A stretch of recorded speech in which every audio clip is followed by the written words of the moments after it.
Hello and welcome to our first Power BI data prep challenge. Now let's get into that, okay? So let me actually show you the Excel file. You can download it from the resource section and you can see that's what it looks like. We got a unit here, so that's what we sell, this specific kind of product.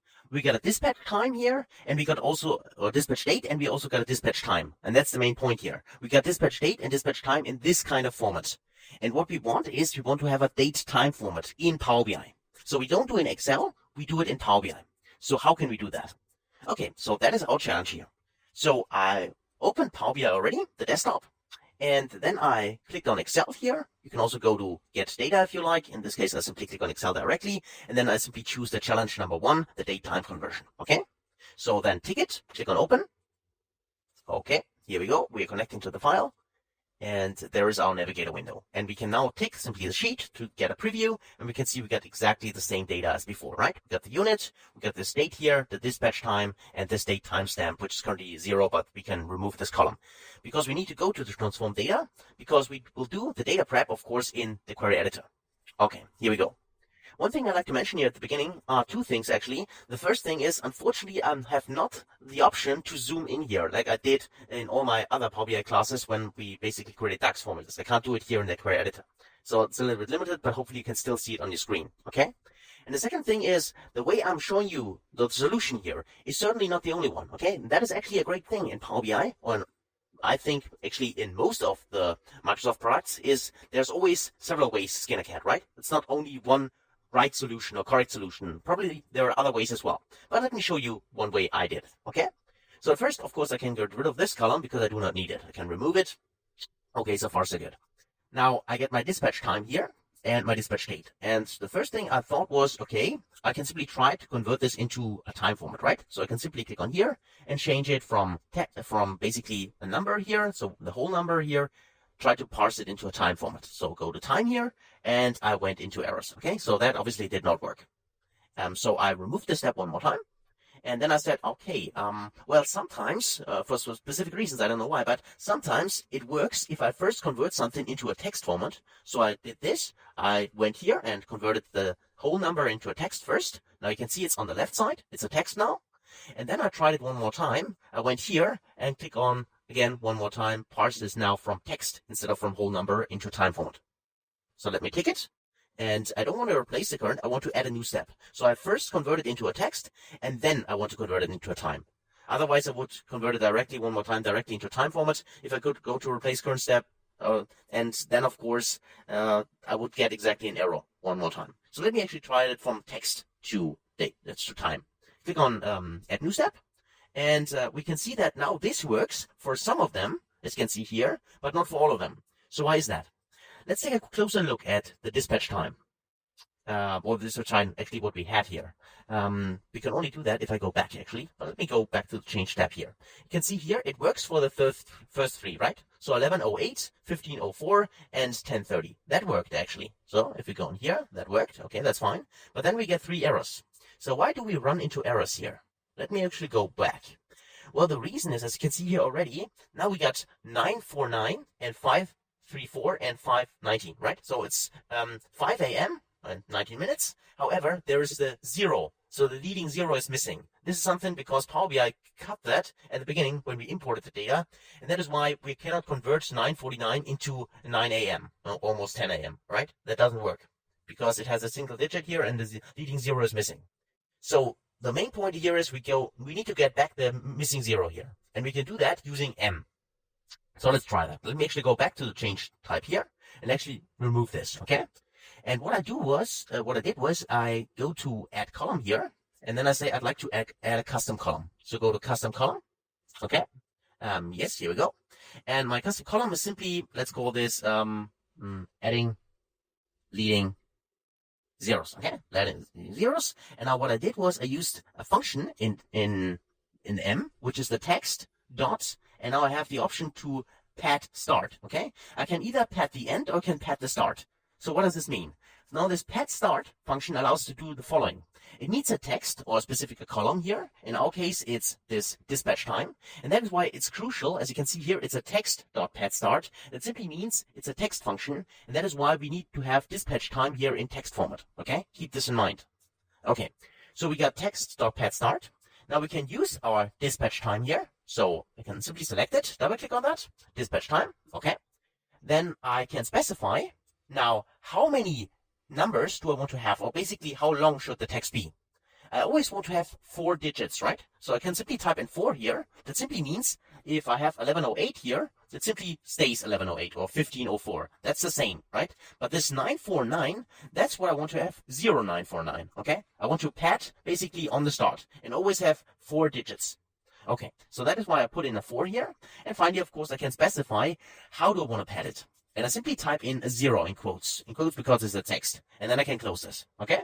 And let me actually, because here, as I said before, unfortunately I can't zoom in, but let me actually take this, Control C to copy it, and I have my editor here, and I paste it inside, and let me increase it, so hopefully you can see this now. So basically that's the function, okay? Text.pad start, and then dispatch time, that's basically the column. We want to always pad it 4 digits, so the length should always be 4 for each entry in the column.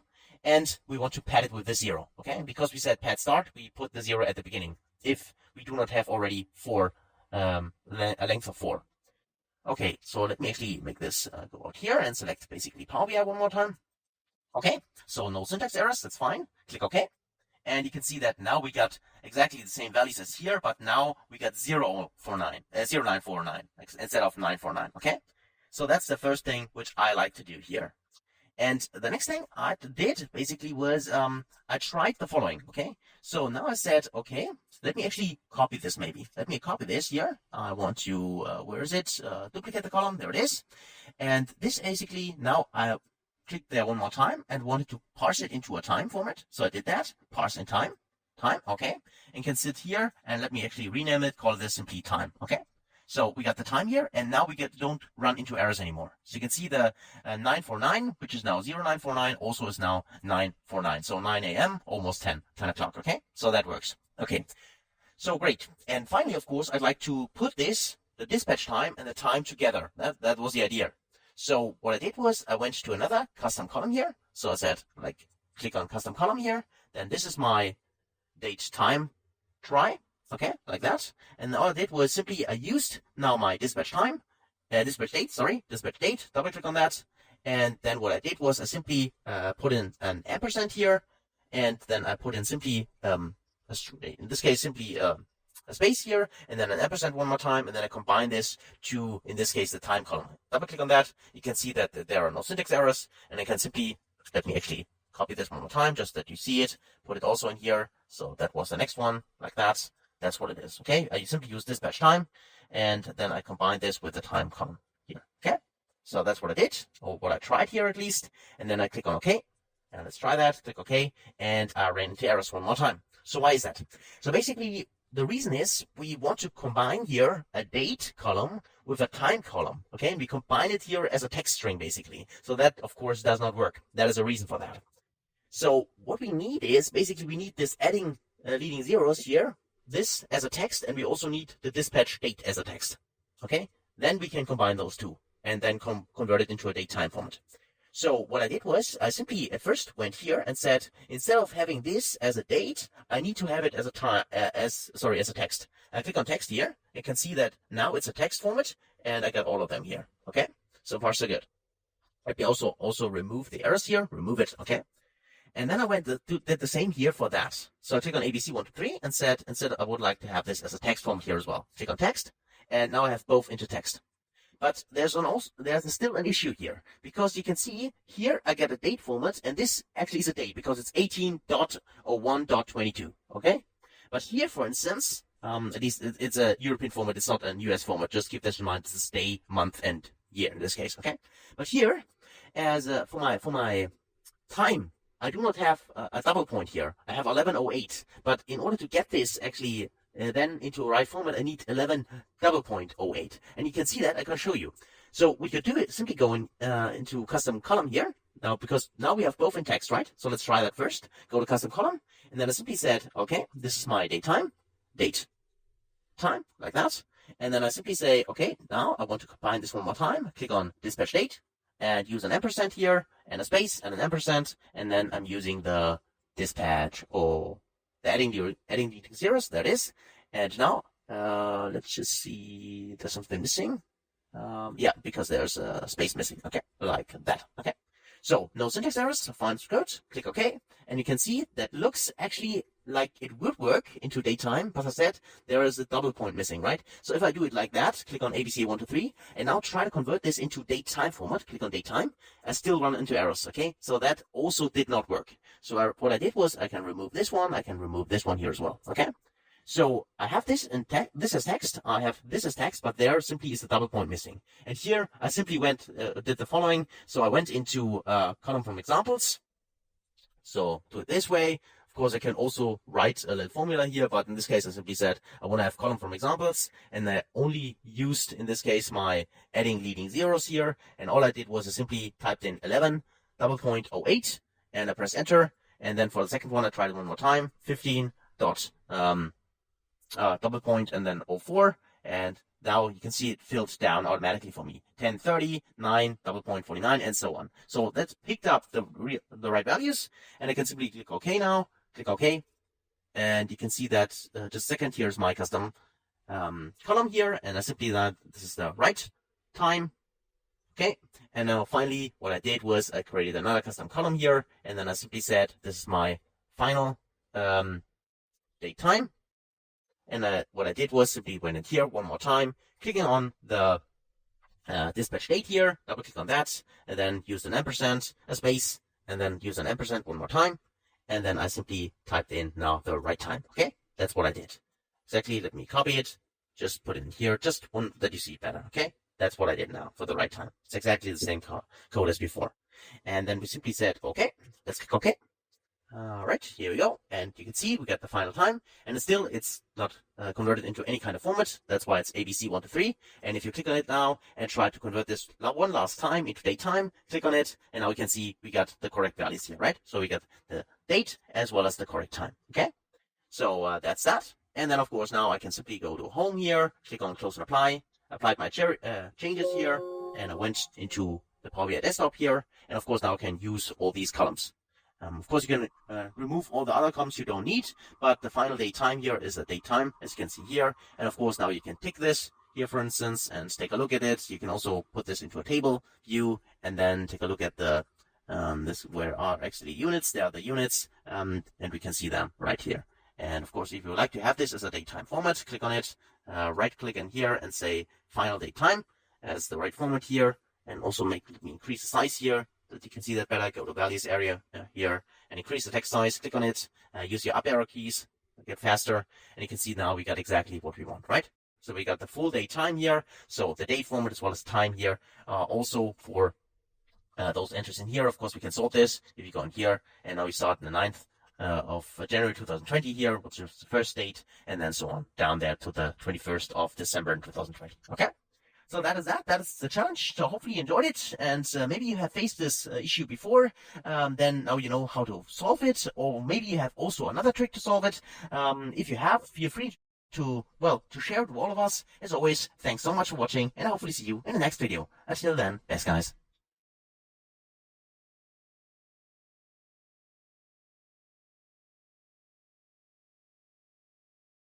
Hello and welcome back to our second data prep challenge, which is the bulk replace. So let's actually take a look at the Excel file we're going to use. I've already opened it, and of course you can find that in the resource section as well. Now here in this data file, in this Excel file, we have basically two tables, right? And we have our regions here and the values here, which simply represent sales, okay? And we got here our translation table if you want. So basically we have the old values and we want to replace those values. So E, W, S, and N with the new values, which will be East, West, South, and North. Okay. Actually it's North. North. Okay. Like that. All right. And here we got the abbreviations. So all we do is basically a VLOOKUP, right? So pretty easy to do in Excel to get those names, of course, in here. And it's also pretty easy to do in Power BI. I know that. Okay. So let's actually do that. And first, this is the easy challenge. So simply go to Excel here to get the data, or you go to Get Data and then you click Excel. Both ways are both options are possible. So select Excel, and then you simply go to the bulk replace here and you click on Open. Okay, here we go.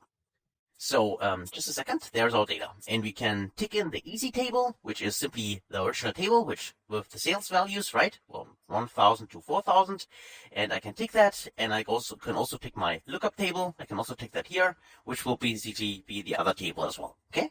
And then I can do the transform data, or I can also click load. But in this case, I want to go with the query editor, because if I go to transform here, transform data, then we can simply do the joining here if you like. Of course, because take a look at this, the data itself, we got N, E, S, and W, and we also got E, W, S, and N, so exactly the same values here. So we can simply create our data model in a way that we simply create the relationship between those two, and then we can simply use the new column from this one and simply match the sales values from here, right? That will also work.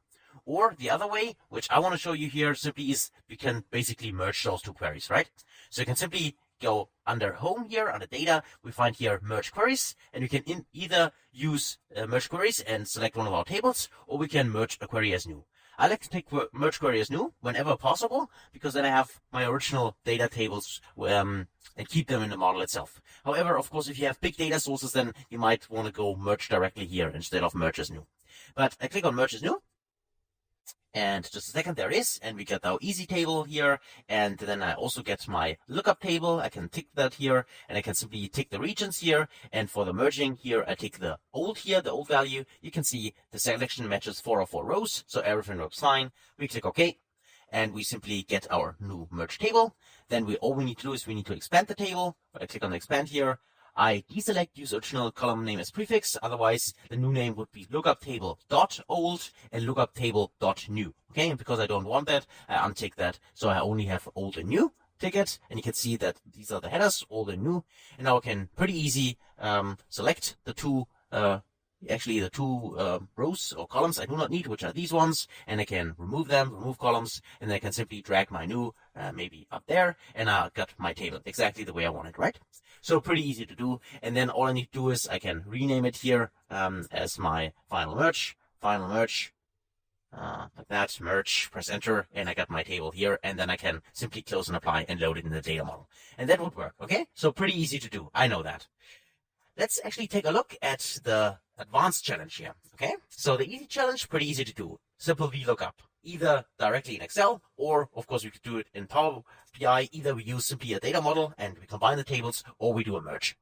Now, in the advanced challenge, however, it's a little bit different, because here we got GOT characters, right? So GOT is a series you probably have never heard of, and here we got different kinds of characters and a description of them, a short description, okay? For instance, E.S is the Lord of Winterfell and New Hand of the King.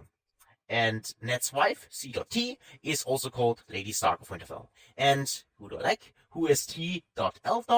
Well, a small man with a giant intellect and sharp tongue, indeed. Okay? So here we got different kinds of abbreviations, and here in the lookup table, we got the abbreviation here, which is this column here, and we got the name, which is the full name, like Eddard Stark, Kathleen Tully, and so on. Okay, so all these names here. And what we want is we want to replace these values here, so which we can find in each of those lines.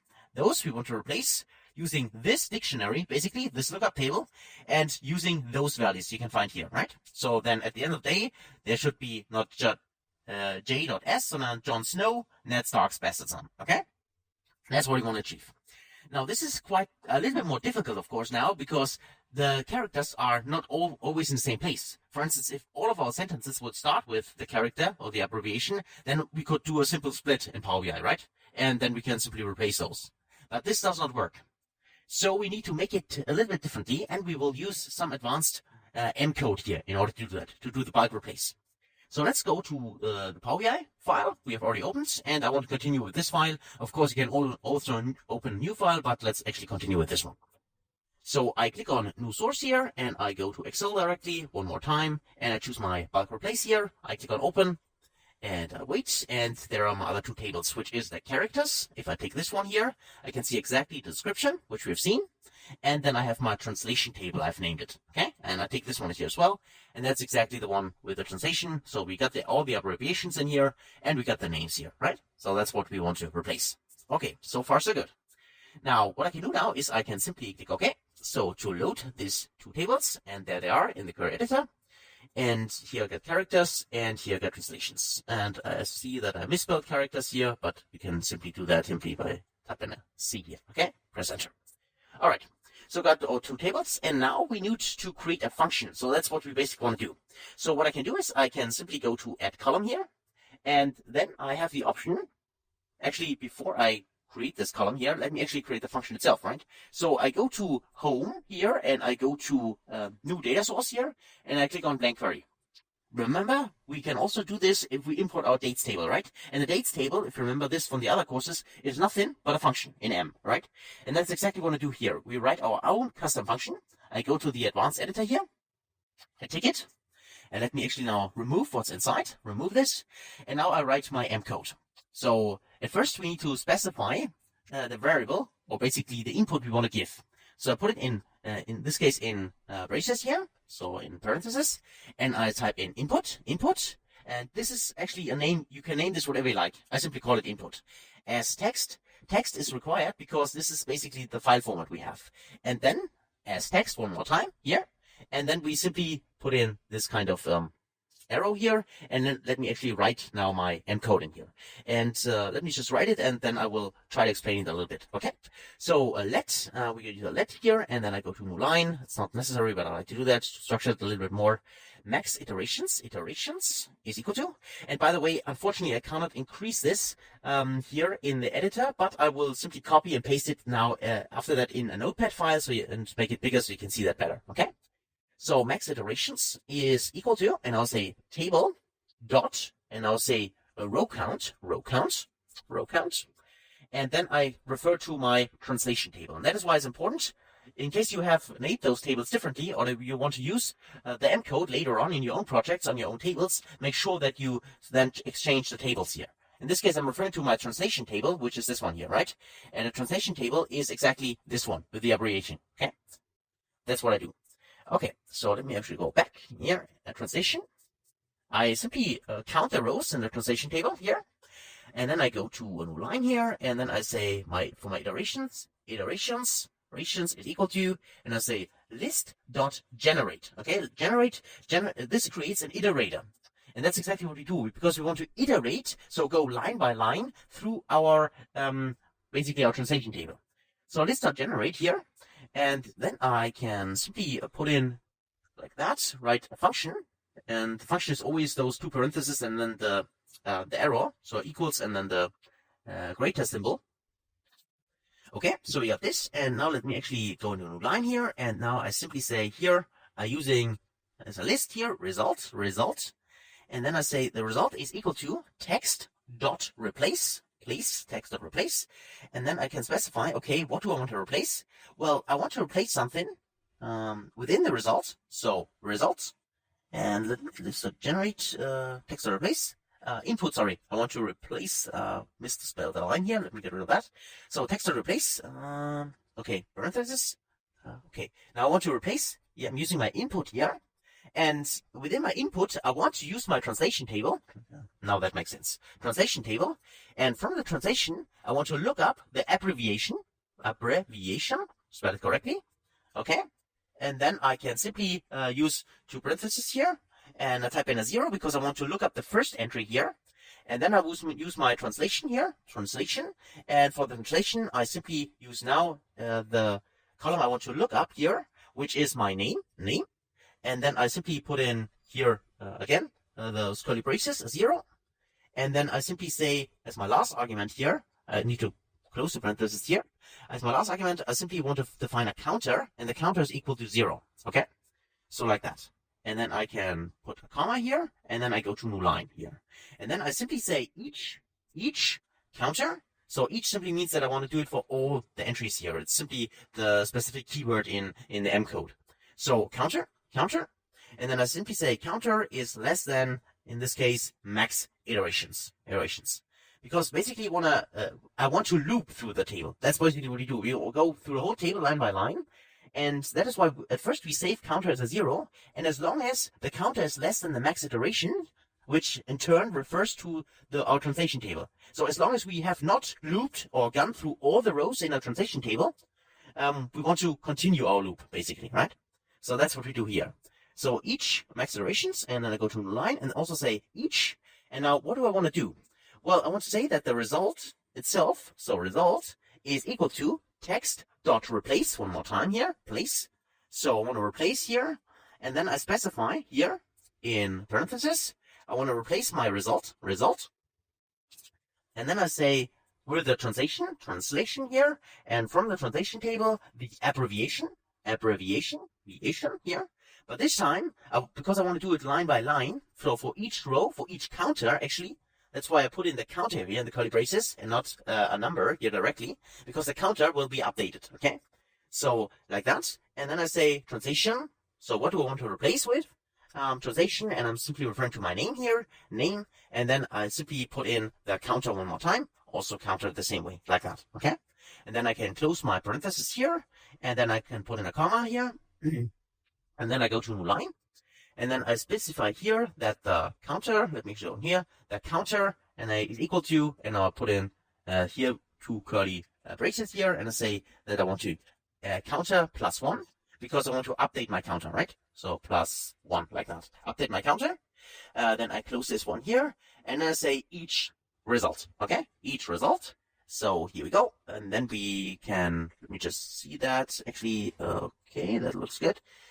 Each result, and result need to put in brackets one more time. Results, like that, okay? Each result, brackets, and we can close this here, and then I can put in a comma here, and I go to new line, and then finally I say that the output itself, output is equal to iterations, and from my iterations, I'm referring to the latest one, so I say max iterations, and then -1, okay?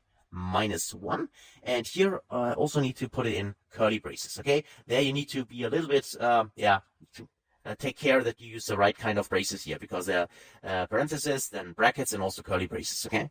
Let me just put it, here we go, okay? Now I got it. Okay, max iterations, max iterations. Okay, -1. So far so good.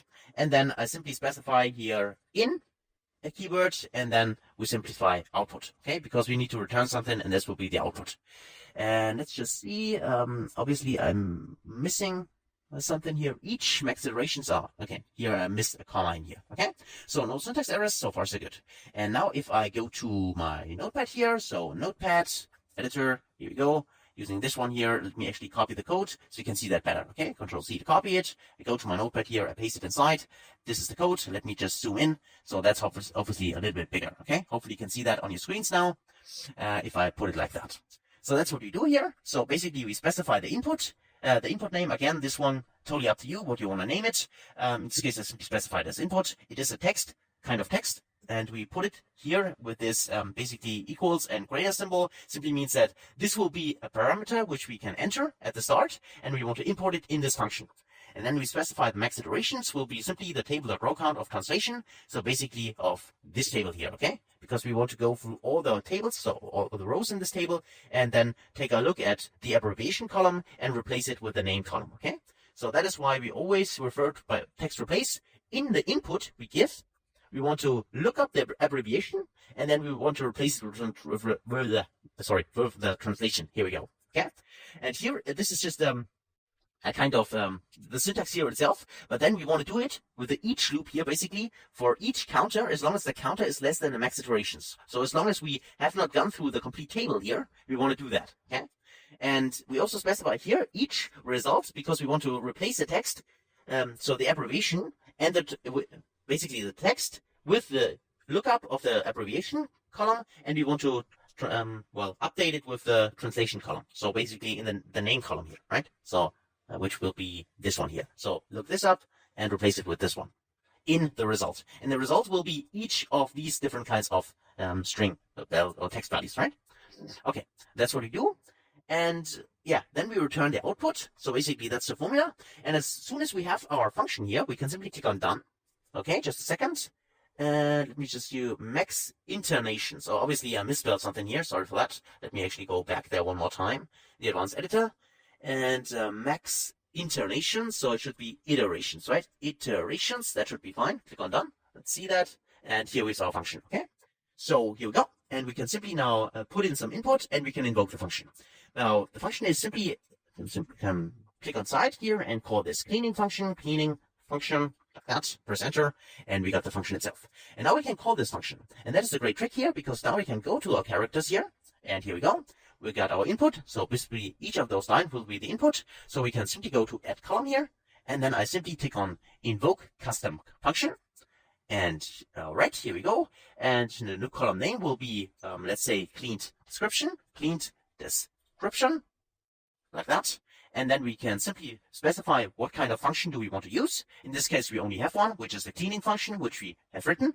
Take it. And then what is the input column? And that is why here it's called input, because we used it as input in the function, right? And here we only have one column. Now, in case you have a bigger table and several columns, of course, you can now specify what kind of column you want to apply this function on. In this case, I'm using this column. And basically what we do is now we create a new column here, and for each column, we apply the function itself. So for this specific, in this case, this specific text, right? So each cell. And if I click OK now, you can see that is the result we get. And maybe you can't see it, but let me just visualize it then in the report view. But here, now it's added Stark instead of ES, or CT is now Catlin Tully, and so on, right? And if I go to home now, and click on close and apply, just a second, queries have been pending. And now we apply all those changes, and we can load the data into the model. And then finally, I'd like to visualize it so you can see that better on your screens. Just a second. And here it is. And now I can simply use my characters table here. And then I simply click on the original one, which is this GOT here. And let me just increase the size. Let me make this a little bigger, and also this a little bigger, like that. And then go select it, and go into the options here and go to values areas, and then I simply go inside here in the text and make this a little bigger, okay? Like that, and hopefully you can see that on your screens. These are actually the original values, and if I Control-C, Control-V to paste it, so I can keep the formatting here, I can simply drag this down, and if I select this one here, I can basically use my clean description here and drag it inside, and actually get rid of the old one, which is the GOT, and now you can see that's the difference, right? So a Stark girl, a Stark daughter, SS, who is SS here in this case, Stark daughter, Sansa Stark, right? And CL, despicable CL, who is that? Despicable Cersei Lannister, and so on, right? So we can see all the values have been replaced, and this has been done in bulk, right? So in one operation, and that's a great thing, because otherwise, if I go back to transform data here, you're probably familiar with the replace values function. So if I go to my characters here, I could also click on a specific column, and then of course I can go to transform and say I want to replace values here, click it, and then of course you could do this manually for each entry in the dataset. That's possible, but let's just say you have a list of 1,000 entries or even more, right? Then you don't want to do it manually. Here we only have 10, so that would still work. But here with the bulk replace, actually, you can do this in one shot, right? And that is a great thing here. That's a great trick.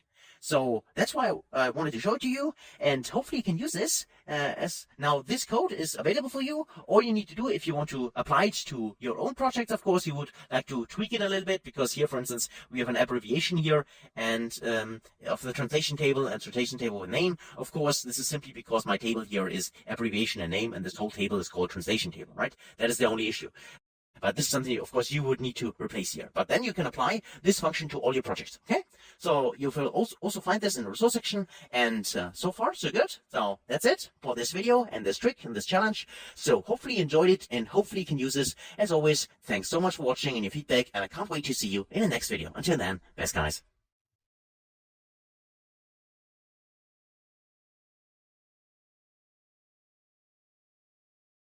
Hello and welcome back to the next challenge. And now let's actually take a look at the Excel file itself, which is this one here, which is the ratings challenge.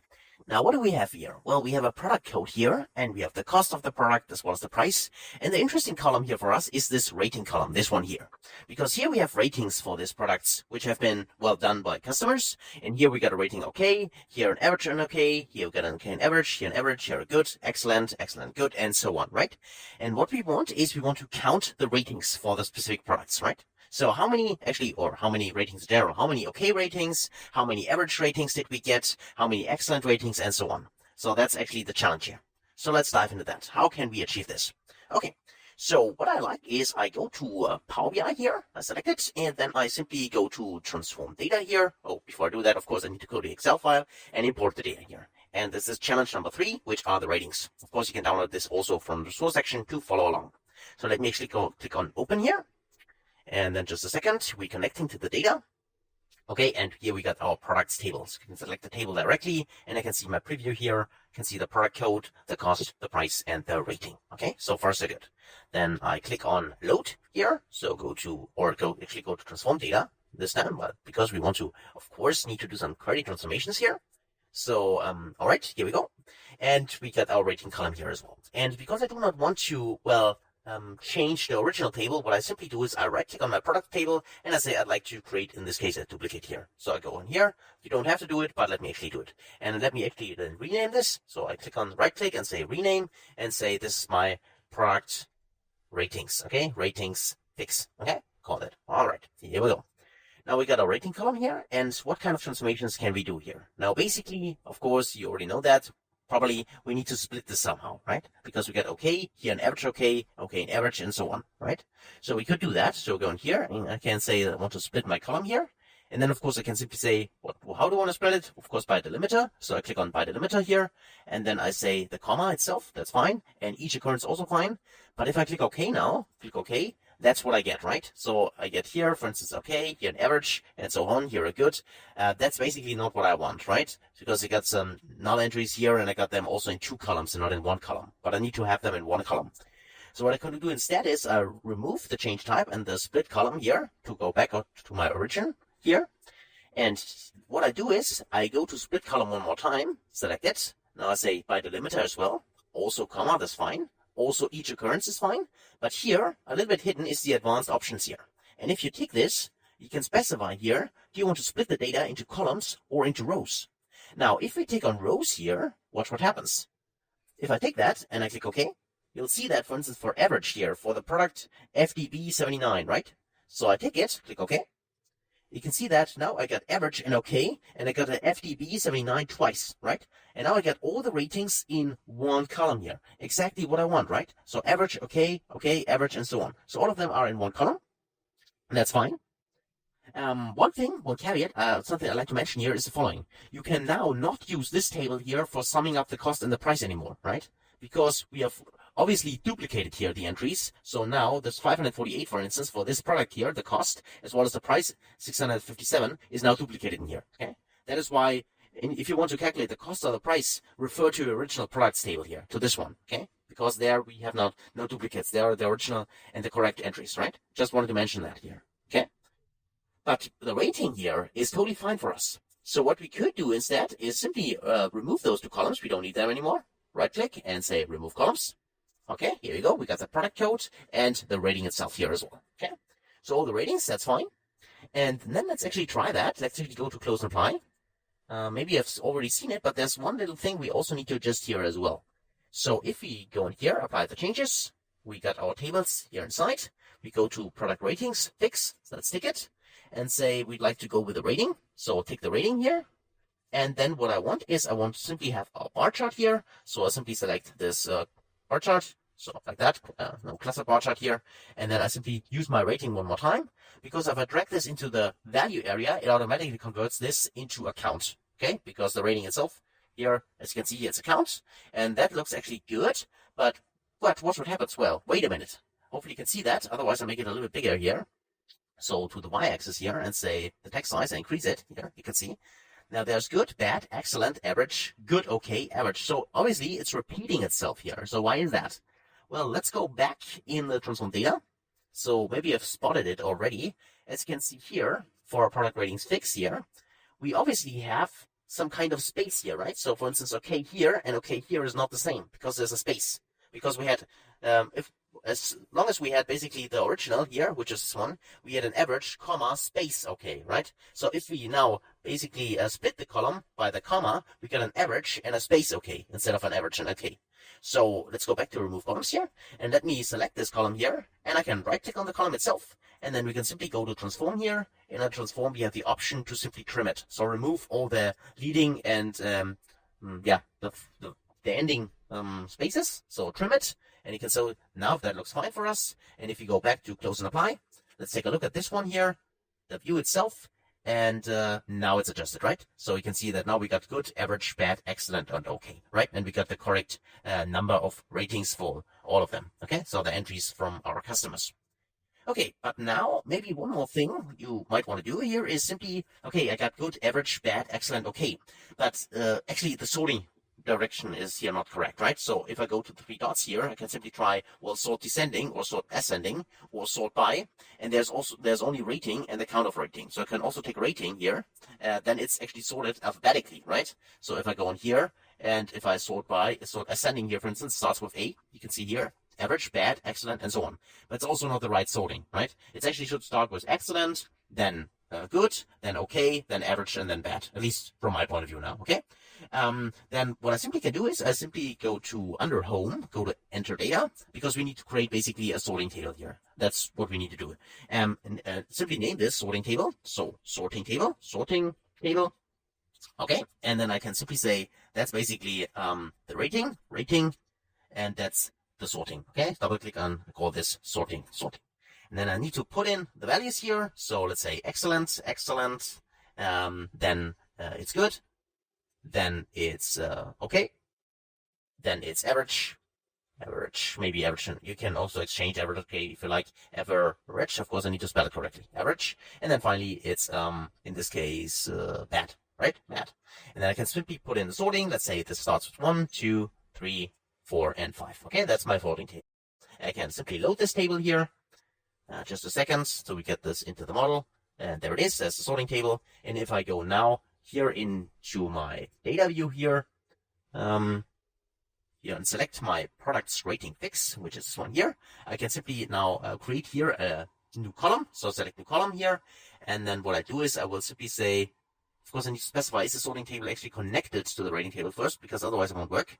So if I use my column, and let's take related, and if I get something, I get my sorting table right. So make sure, just a second here, let me get rid of that. Let me actually tick this here. So this relationship here, the sorting is currently not, that's what we don't need. So remove this one here. Yes, delete it. And also we do not need basically this relationship here, delete this as well. The only relationship we basically need is this one here for that. So let me delete this because currently it's inactive. Let me actually do it one more time. So we get a rating here and a rating here, drag this and drop it here. Like that, we got the one-to-many, that's fine. And now if I go back to my report view here, the data view here, and now I go to column tools, and I will say I want to create a new column. And there's my column, and this is my sorting column, like that. Column is equal to, and also simply by using the related function here, related, and then for my sorting table, I want to have the sorting number, okay? Like that. Let me actually go here, let me zoom in. So that's what the formula looks like, okay? Sorting, related, for my sorting table. And I can use the related function here because of a relationship here between those two tables. Okay, then I can press enter. And also related function also works because I have the many side is basically my current table and the sorting is the one side. That's also why I can use related here. Otherwise I would have to use related table. So press enter. Okay, and you can see here now I got my sorting numbers here as well. And I can simply use my rating here, tick the rating here, and I will say I want to sort this rating by the sorting column. So tick on sorting column here. Okay, we're done. And if you go back now to the report view here, we can see that we got excellent, good, okay, average, and bad. So exactly the sorting direction we had, or we basically specified in the sorting table. Okay, so that is that for this little challenge. Hopefully you enjoyed it. Hopefully you were able to follow along. And as I said, always try it out yourself, and hopefully you can use this in your own projects. So thanks so much for watching, and I'll see you in the next one. Until then, thanks guys.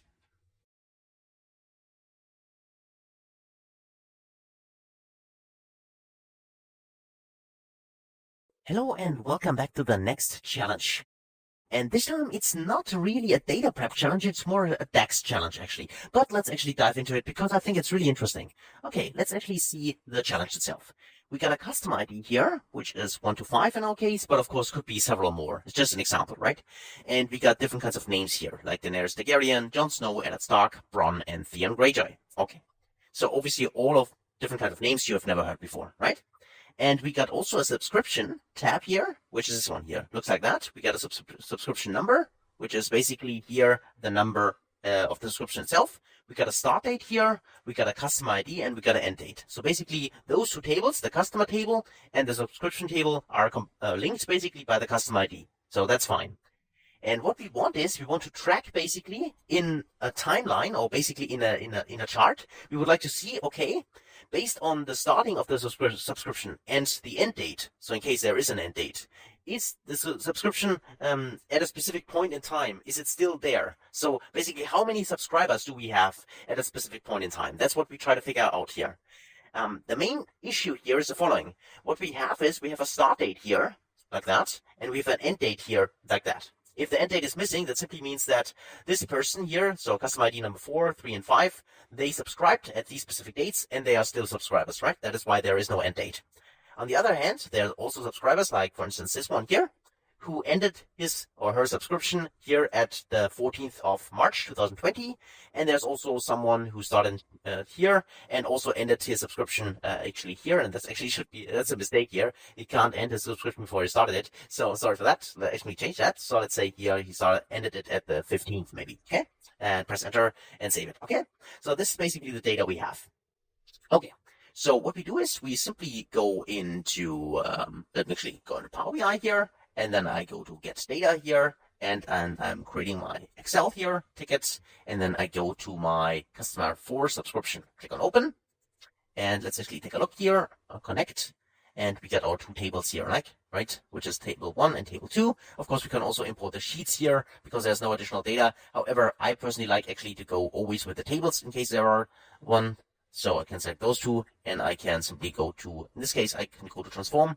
I want to rename them. Let's actually take a look. Do we need to transform anything else here? I don't think so. Actually, you can see here, of course, there are missing data here. That's why we have this black bar here on top. But actually, all these is fine.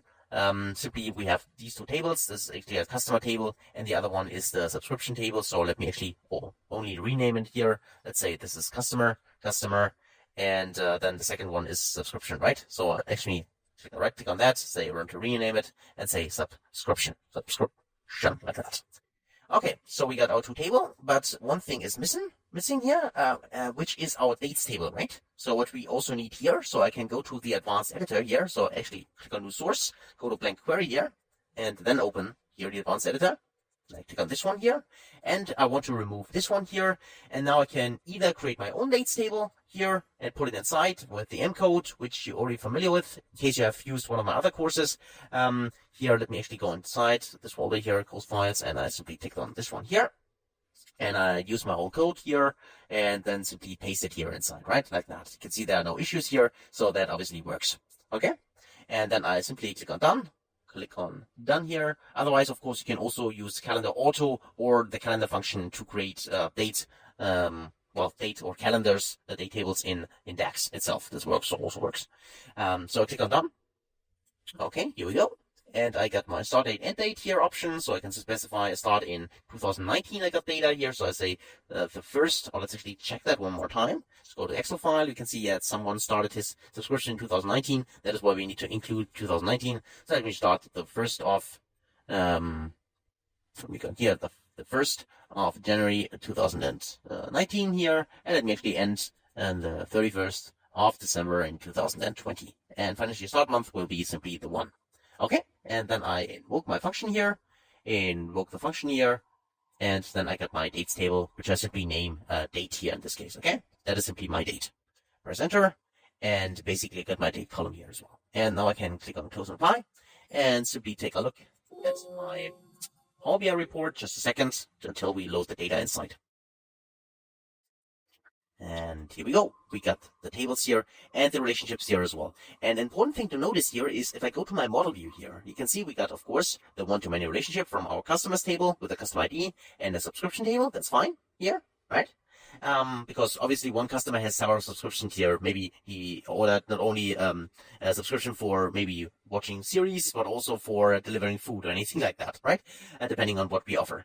And we got the dates table. The point here is that I got my table here, like that, that's connection, but the dates table currently has no relationship to the subscription table, right? Or the customer table. But here in the subscription table, we have an end date and start date. We could connect it, of course, to the dates table, but that's not what we want. Because then, if we filter basically on an end date or a start date, or on the date table itself, we would only get this specific date, right? But what we want is, basically want to have a time frame, right? So the whole time between the end and the start date, we want to track the time. Basically the amount of customers we had during this time frame. And that is why we do not want to have any relationship here. Okay, keep this in mind. So if you create your DAX code or use calendar or calendar auto, otherwise, make sure that the tables are not connected. Okay, that's one thing to mention here. So then we go to the report view. Okay, and now we can specify basically or create our measure which we need. So I right click on the table here and I create a new measure. So click new measure. And now the main challenge here is actually the DAX measure which we want to create. So if I go inside here and then I specify simply my active subs, okay, I call it active subs is equal to, and let me actually go to a new line. So press, in this case, Shift Enter, and then I specify variables. So variable here, and this is my current date, okay, is equal to, and I'll simply say this is the selected value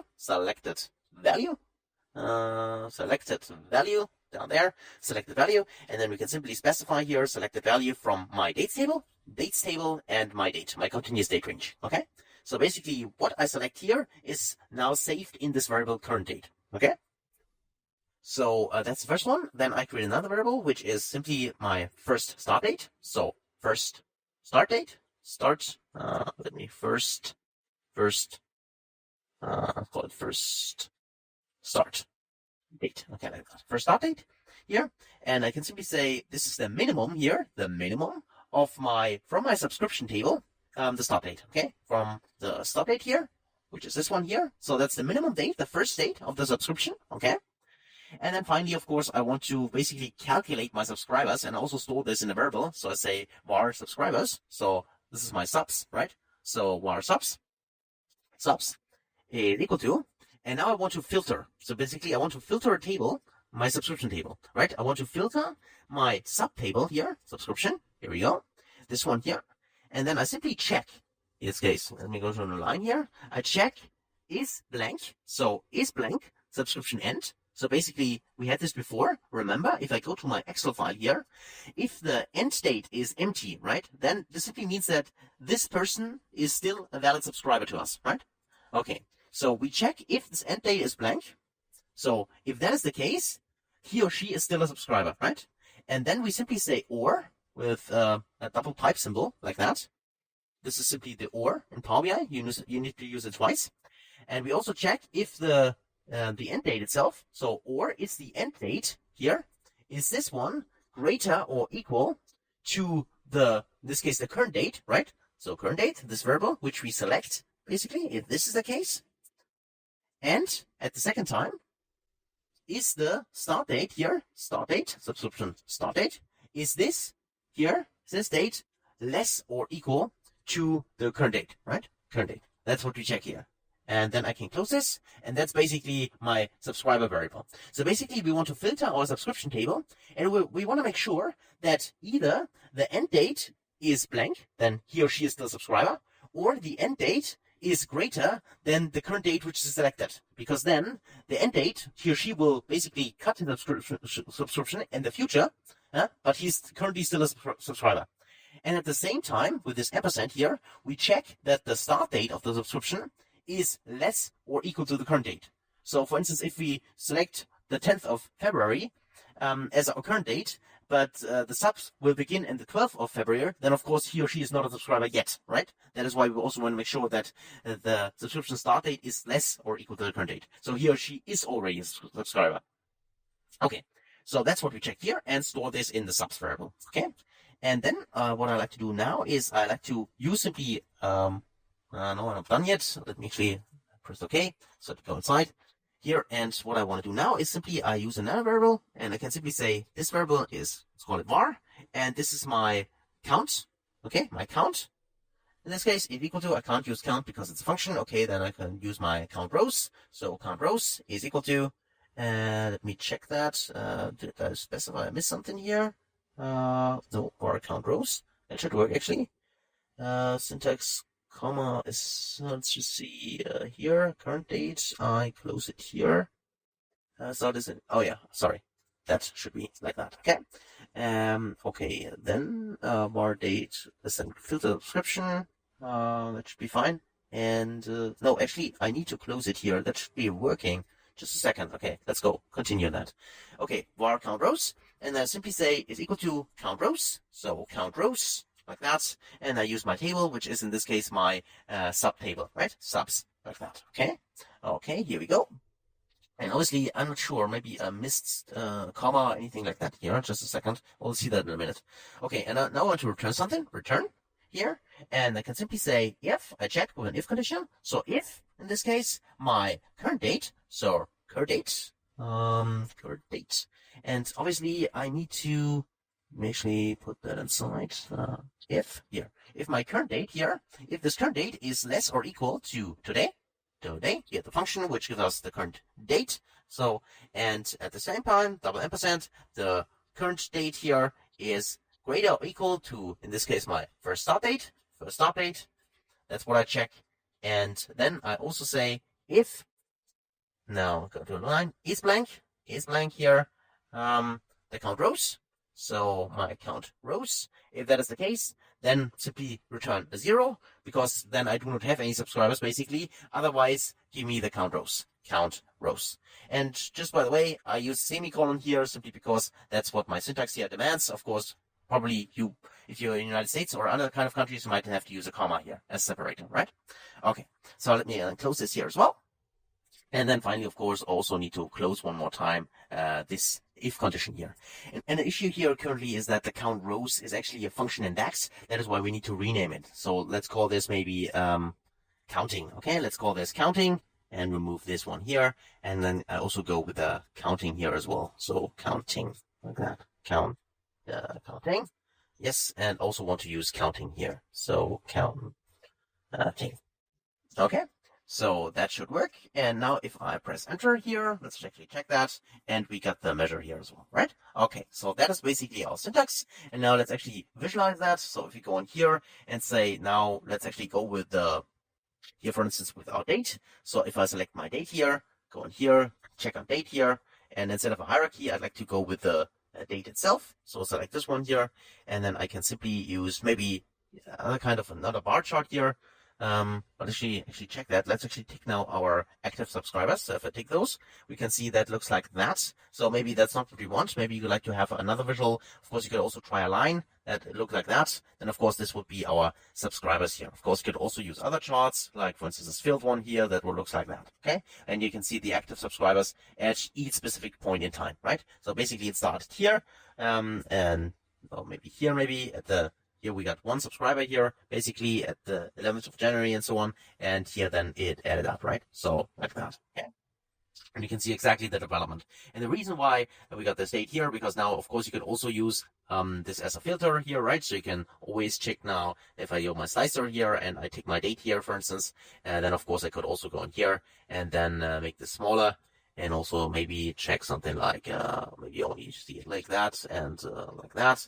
Of course, right? Or make it even smaller like that, and maybe make this a bit smaller, right? And of course, now we can filter the data. But the main point here is really that this formula now allows us basically to track exactly the development of subs, right? In this case, we only have for the 4 because I have a small data set here just to illustrate how it works. But this allows us now exactly, okay, how many subs do we have at each specific point in time? And for instance, here we can see during this point in time, so these few days, we had the most amount of subscribers, which were 4 at this specific time. And then, of course, obviously, we lost some of them, okay?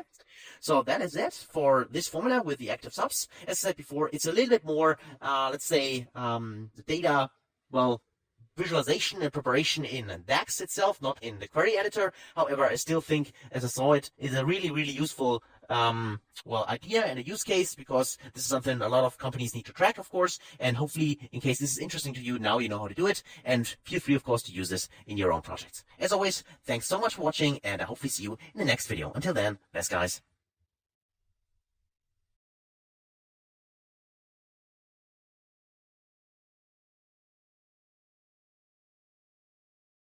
Hello and welcome back to the next data prep challenge we have to face. And this time we're going to dive into how we can handle missing values in our Power BI data. So sometimes you might get data which is not complete. And what I mean by that is simply there are missing values inside, right? And if you have experience in data science, any kind of that, then sometimes you like to use statistical measures, like for instance, the mean or the median, right? Anything like that to fill those missing values. Sometimes different. Of course, you can also do some kind of interpolation, all these things, but let's actually stick to something like the mean or the median. So you'd always refer to the median if you have outliers, but in our case, we do not have outliers, so we stick to the average, so the mean, okay? So I go to let's actually take a look at the data file itself first. So that's the data we want to deal with. Of course, you can use your own data source as well, right? Works exactly the same way. But this time we have different kinds of products. So in this case, different kinds of fruits. And for all those fruits, we have, in this case, quantities which have been sold during those months, right? So for oranges, we have 10, then 30, then 40. Then in April, there's a missing value. Then we got 40 in May, then 25 in June, and in July, there's missing data again. And the same is true then for all the other kinds, but here, for instance, here's data in March missing for apples, and then in May. And for bananas, for instance, we have missing data in January and March, and so on, okay? So, and what we like to do is the following. Considering each of the products here we'd like to fill those missing values. So in this case, for instance, for April 2020, as well as for July 2020, what I like to do is, I like to get the average of the sales which I have created, this is all the quantities which have been sold here during the other months, and then I would like to fill the empty values here with the average, right? So fill July and April with the average of all these numbers here, okay? That's what we want to do. Now in Excel, it's quite simple, but again, the challenge is to do it in Power BI. And how can we do it? Well, let's find that out. Let's actually go to the Power BI here, and let's actually import the data first. So to either go to get data and then Excel, or you click on Excel directly. And then I go to challenge number 5, fill missing values. Okay, I connect to it, and then I wait for my navigator. Here it is. And then I get actually 2 options here, either the sheet again, which is already named fruit, or you can simply select the table. Now, I personally always like to go with the table in case there are tables, because then I make sure I only import the data I want. So I take the table here, and then I go to transform data. So to go to the query editor, to do our kind of data preparation in here. Okay. So that's the data. And also Power BI is here already showing us with this little black bar here, which I think is a great thing here, that there's missing data entries here. Of course, you can see it here directly, but let's say you have 10,000 or a million or even more rows, then of course it would not that easy to spot that there may be 1 or 2 null entries, right? So that's why this little helper here, this little color helper here with this bar is really helpful. Okay. So as I said before, what we like to achieve is the following. We go now through each of them kinds of rows. We take a look at the product. Then we take a look at all the quantities which have been sold. We calculate the average for this specific row entry. And then we simply fill the missing values with the average. Okay. So how can we do this? Well, at first, what I like to do is I like to highlight all of my columns here like that. And then I can go to add column here up there. And I can simply say here, I have my statistics measure, right? So I can simply take the statistics here and say here, I'd like to go with the average. As I said, you also have the option for the median in case you have outliers. In our case, we don't have that. So I simply can tick the average. And if you tick it, average, you can see that now the average has been calculated for each of those rows, right? For oranges, for instance, the average of the numbers we can see here is 29. Then for apples, it's 5.2. For bananas, it's 212. So obviously a lot of people like bananas. I can totally agree with that. And then we have coconuts, 65, and so on. Okay, so these are simply the averages of those numbers. Okay, and now what you're probably already familiar with, now in order to fill those, you can simply go in here and you can select all of them together. I hold my shift key and then I select all the columns. And then what I can do is I can simply now go to transform here, and I have the option here to fill, right? So where is it? Actually, the fill missing values. So replace values, it's here. Replace values. And then I can simply say I want to replace values here. Replace values here. And I can simply search for null entries, like null, right? And then I can replace them with a single number, right? For instance, I could put in a 0 if I like to do that, right? So I click OK. And watch what happens. Currently, we have nulls in here, so basically missing data. And if I tick OK now, we can see that we replaced all the nulls with zeros, right? So that works perfectly. However, what we do not want, basically, is we do not want a number like null or 1, right? We would like to have the average here. So it's pretty easy to do, because all we need to do is we need to adjust here our code, right? So instead of, as you can see here, table replace, actually, let me copy that, because, again, I can't increase the size, or can I? No, I can't zoom in here, so I need to copy it, and then I go to my notepad one more time. So let me actually go in here, so this one here, and I have my M code, txt, and let me actually put it inside here as well. Paste it inside, and double click on it, and make it a little bit bigger, right? So that's basically what the code looks like. I can also go to a new line here, but that's it actually, right? This one here. So that's the M code which has been created when we replaced basically the nulls with zeros. And you can see exactly what it does. Here, inserted average, and then here, That was the last step actually in our query. And then here we had the nulls here and replace the nulls with 0, right? And replace that or replace, and then here we have all the different kinds of columns, right? They are here hard-coded basically in this curly brackets, curly braces here. Okay, so all we need to change now is instead of null, here instead of 0 for the null, we need to replace this one value here. And we can do that simply by referring a column here. So if you refer a column, you can't do something like only average here. You need to put this column in brackets, right? So like that, average, right? And also if you do that, you also need to put in here an each before, right? So it looks like that, each, like that, okay? That's what you do. And now if I go back in here and go back on my code here and say here, instead of the 0, I simply say each here, and then I simply say, in this case, the average column, right? Average simply refers to the name we have given it here. So if you have renamed it here, of course, you need to change it here as well, okay? So that's what we do. And let's actually check that. Let's go inside, press enter, and you can see exactly what we get. Here, for instance, I get 29, and here in July also 29, right? Which is exactly this value here. 5.2 is here the average. So if I go back to May, for instance, 5.2, and also for March for apples, 5.2. And it's exactly the two values which have been missing for apples, right? So March and May, these two were empty, and now there's a 5.2 because it's the average of this column, right? And if we make a last check here, for instance, there are two values missing, which is April for mangoes, as well as the last one in July. And these are exactly in April here, 9.6, and also in July, 9.6, which is exactly the average here, right? So that's what we need to do in order to fill the missing values here with simply the mean of the specific row. And then finally, because we want to use the data now, we can simply right click on average. We can remove this column here because we do not need it anymore. And then of course we could also unpivot this data. So if you highlight now all the different kinds of months here, select them, and then you go to under home. And transform here, you have the option to unpivot columns. If you simply click on unpivot here, now you can see we got our products, we got the attribute, which is simply the date. So I can simply click on here and say, this is actually a date. So I'll select date here. You can see we got the dates here. And let me actually name this also date. And then finally for the values, this will simply, let's say, the amount which have been sold and amount. And also take this maybe as a decimal number. So let's go with a decimal number. Okay, like that. And we got the amount here as well. We got formatted. And now, of course, we can simply go to home, click on close and apply here, and then just wait.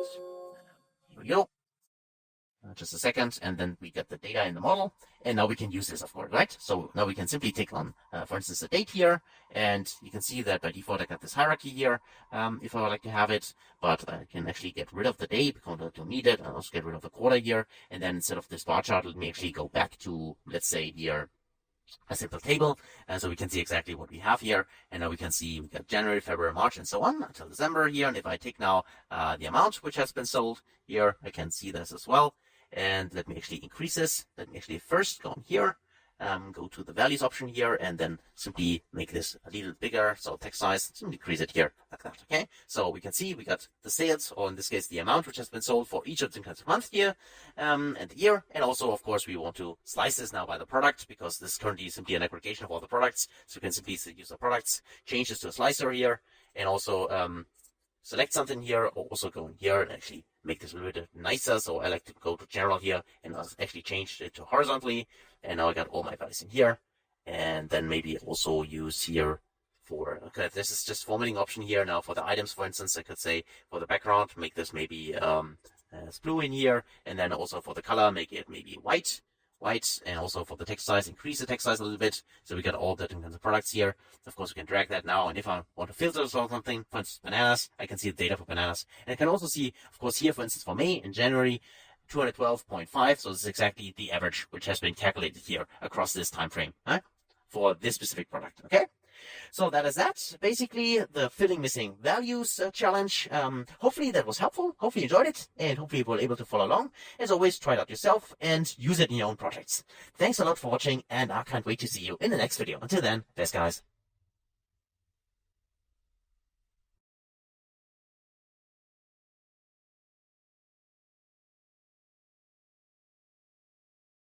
Hello and welcome back to the next Power BI challenge. Now this time we're going to dive into different kinds of local dates.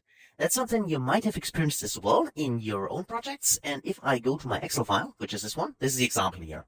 So basically what we have is we have a product and a product ID, and this product has been sold. It's different kinds of energy drinks, also beverages in general, Coca-Cola and so on, Pepsi, and also kinds of, in this case, smartphones, okay? And we got a cost attached to each of the products and a price. And these numbers are completely random, right? Doesn't mean anything here. The main point here is the following. We got a country column here, and we got release dates here, right? Which look like that, okay?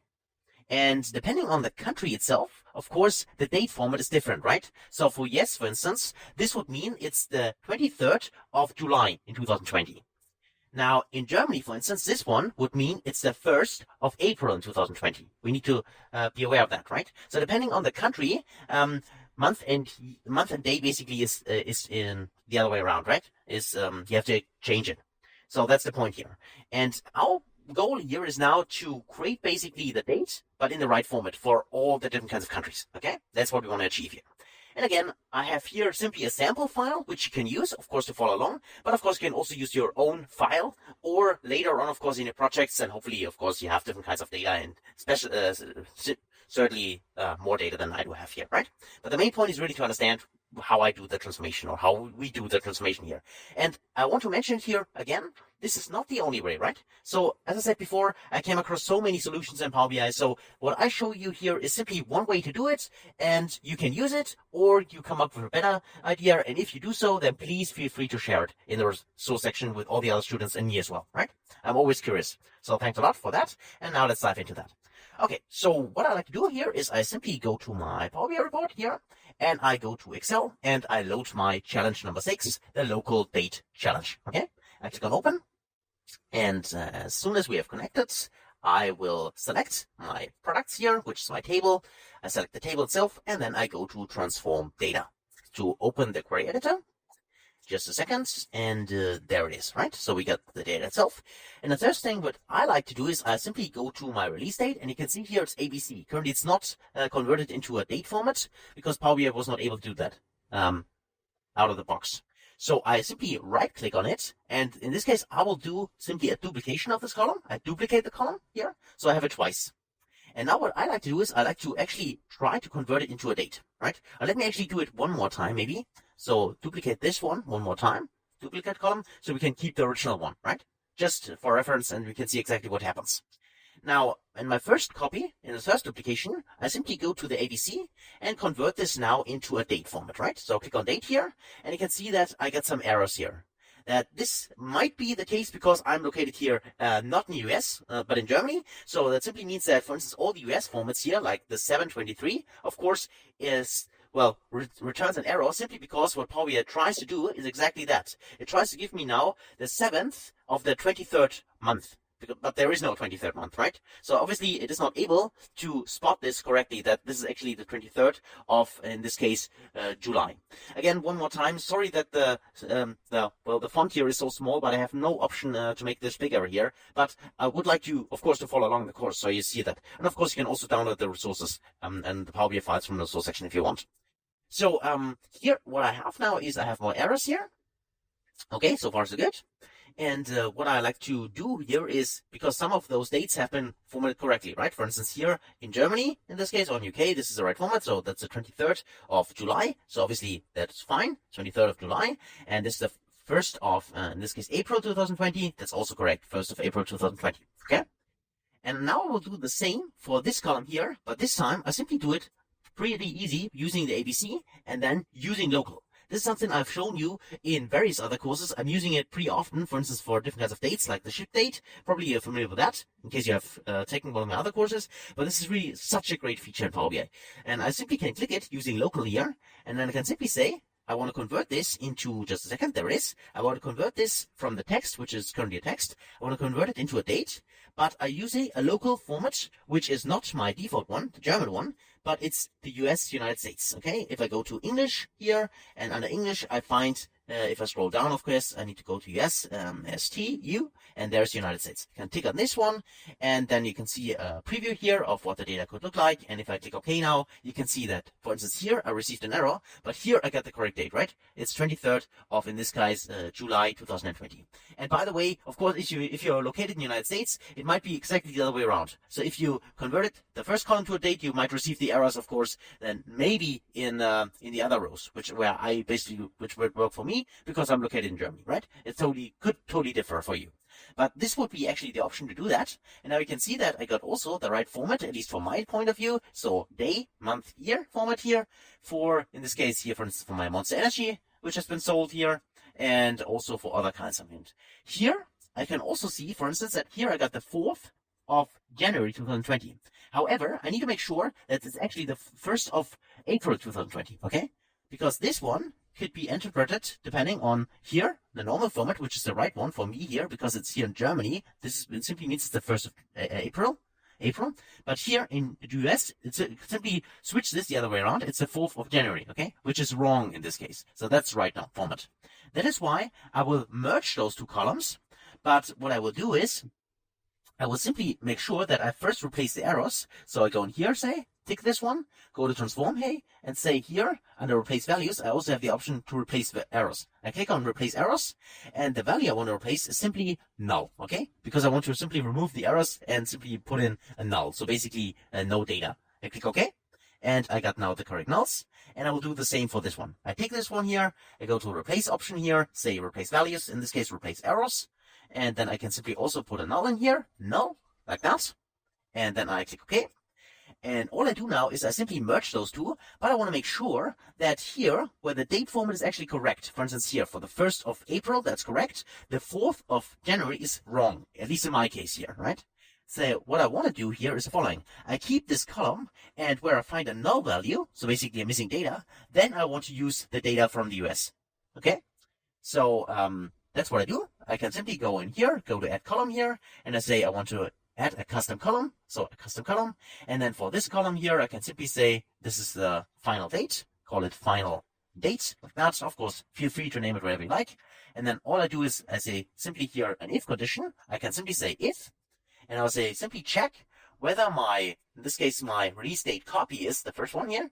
If this is equal to null, if this is null, then I would simply put in my release date copy. And of course, you could name this differently, then you will see it differently here as well. But that's what I do basically, right? And else, I want to keep my release date copy. So I simply double click on that. And you can see that there are no syntax errors. So obviously this formula works. Okay. And now if I click OK, simply tick it. Actually, let me first copy it here. Control Z to copy it, then I tick it, and now you can see I got my final date here, and now I don't get any missing errors here anymore, or null entries here anymore. And here, 23rd of July 2020, that's fine.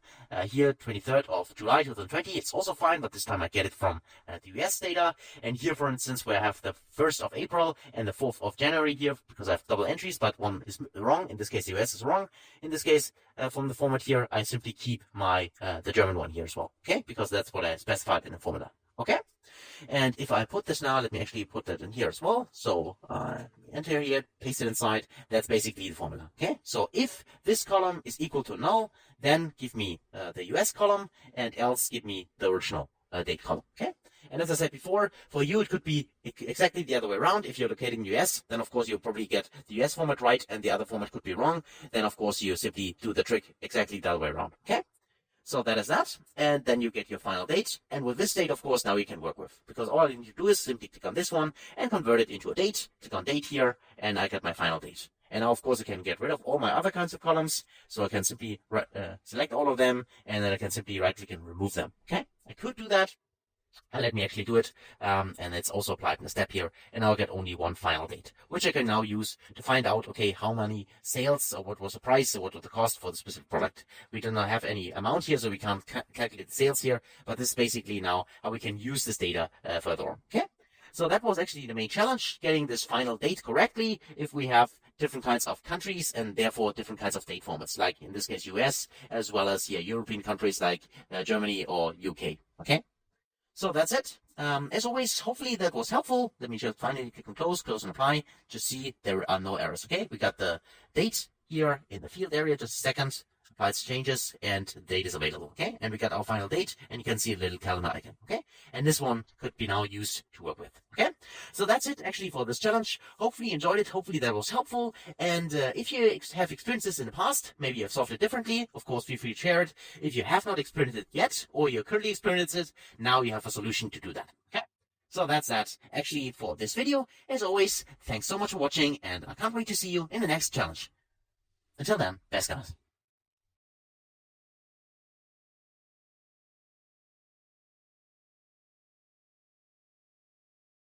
Hello and welcome back to our next data prep challenge. And this time we're going to dive into exchange rates. Okay.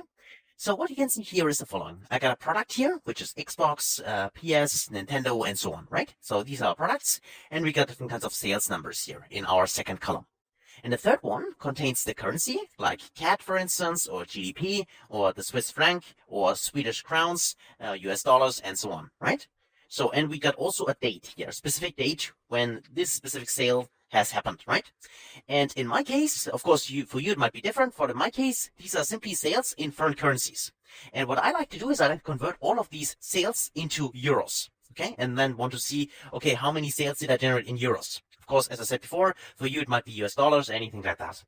Now for me, I have found this API actually, which is simply an exchange API provided by the ECB, by the European Central Bank. But of course, I'm certain that this also exists for the Fed, for instance, or whatever kind of national central bank you have, right? And what you can do is, if you go exactly to this link here, that's also provided here in the Excel file, you can test it out if you like. And if you go to the Explorer here and you open it, that's what you get basically.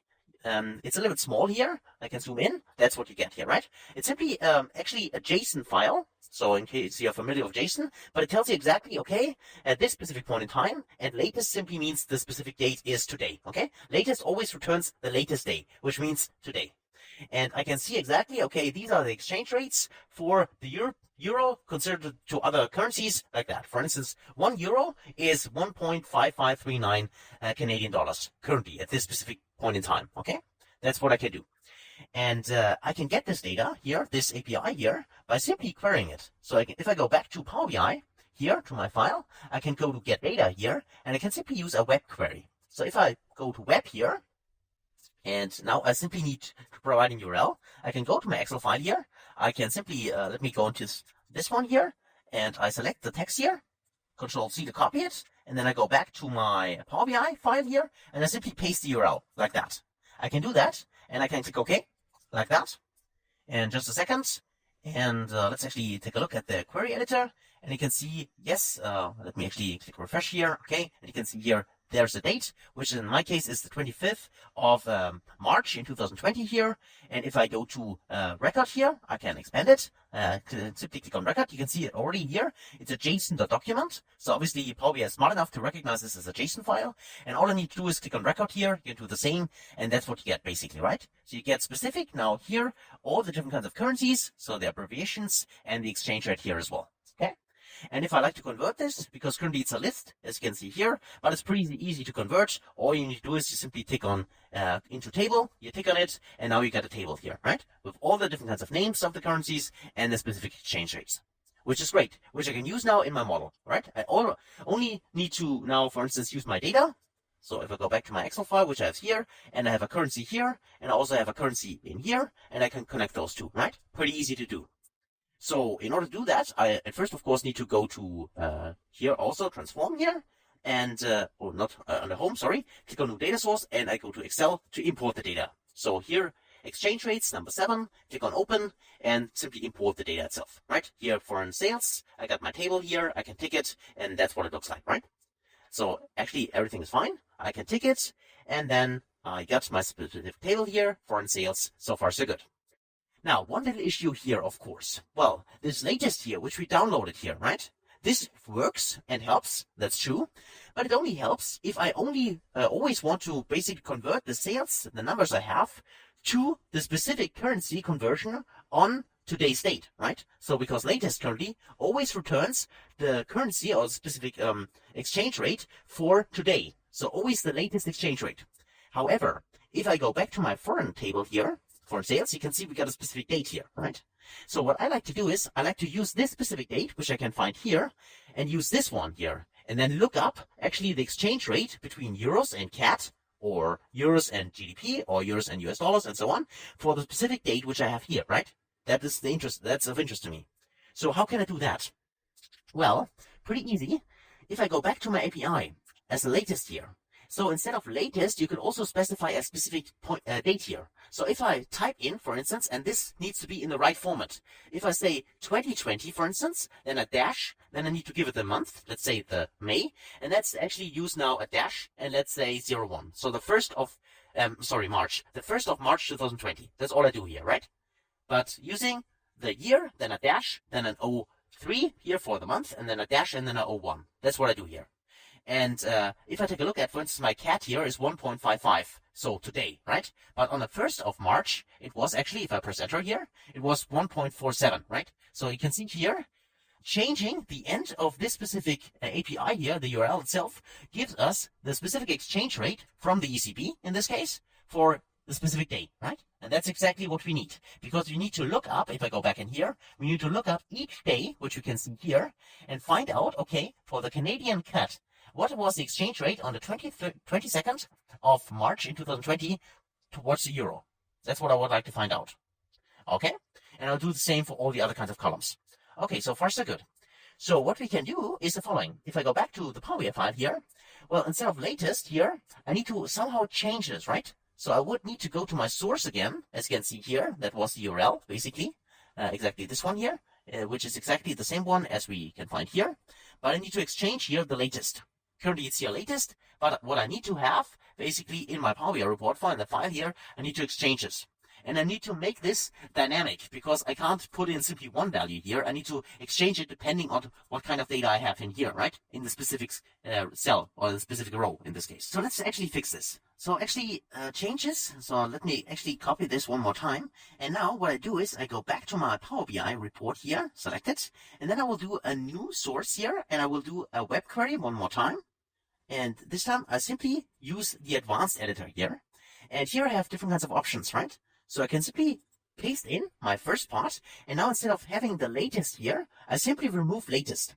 And then I'll simply go to a new line here and click on this ABC and say I'd like to create a new parameter. So select new parameter here. And then I can simply name this. I name it date, but of course feel free to name it whatever you like.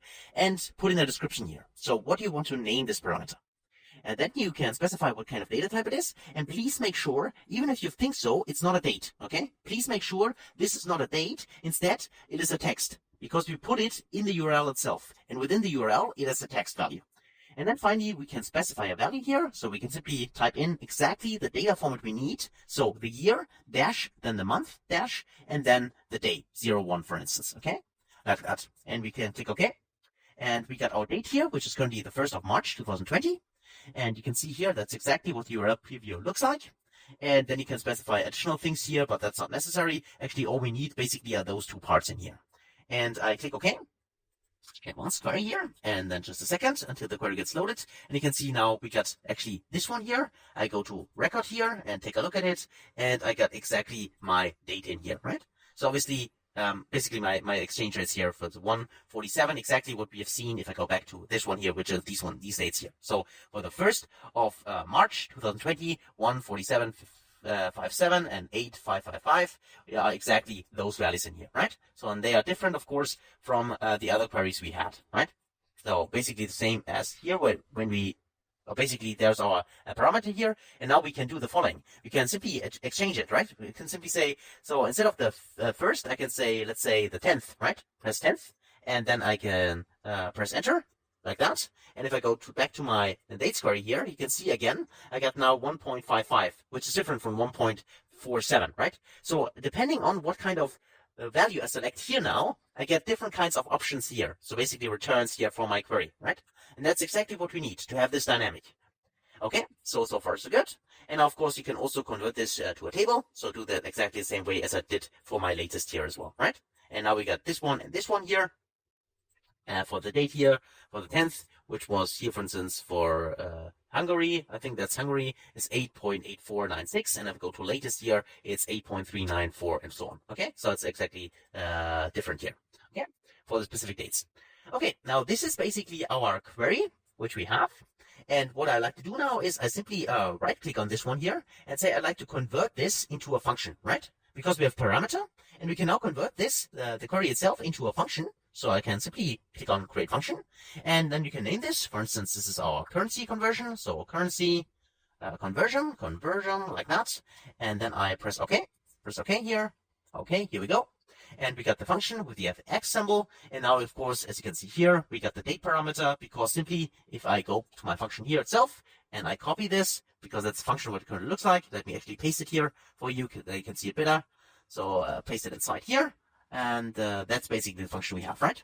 And because we have date as a parameter specified in the query itself, when we did the web query, that is why the date here appears here one more time. And that is why we have it as text, because we have it in the URL here. And this allows us now to do specific queries depending on the date itself. Because now we can call this function, right? So we can simply, we have the function. The function is called, in this case, currency conversion. And if I go back to my original date, right, original table, the foreign sales here, I can basically call the function now for each date we have in here, right, to get the specific exchange rate for Canadian dollar or US dollar or Swiss franc and so on for the specific dates.